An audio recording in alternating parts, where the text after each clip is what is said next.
Lors d'une fission, l'uranium se casse en 2 fragments plus légers. Ces produits de fission sont radioactifs et un réacteur en fonctionnement en contient une grande variété. En fait, on trouve à peu près tous les éléments du milieu de la classification périodique. Dans un accident entraînant des rejets radioactifs, ce sont les gaz, comme le xénon et le krypton, et les éléments volatiles, iode, césium et tellure qui sont dominants.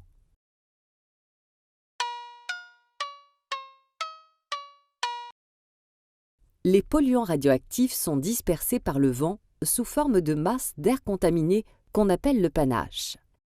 La population est d'abord exposée aux particules radioactives contenues dans l'air, irradiation externe par le panache et contamination interne par inhalation.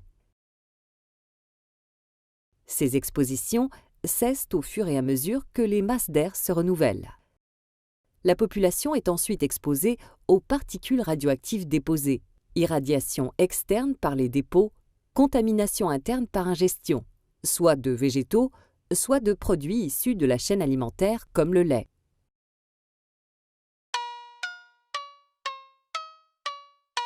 Parmi les nombreux polluants radioactifs que contient un panache, l'iode et le césium sont les plus importants en termes de conséquences sur l'environnement et sur la santé. La thyroïde, surtout celle des enfants en bas âge, est très sensible à l'iode radioactif. C'est pourquoi l'iode est redouté au moment du passage du panache, puis dans les premières semaines qui suivent un accident. L'iode 131 a une durée de vie courte et après 2 mois, elle disparaît presque entièrement par décroissance radioactive. Le césium radioactif devient alors la principale source de contamination. Il migre peu dans les sols non remaniés par le labour et peut rester plusieurs dizaines d'années dans les 20 premiers centimètres où il est accessible aux racines des plantes.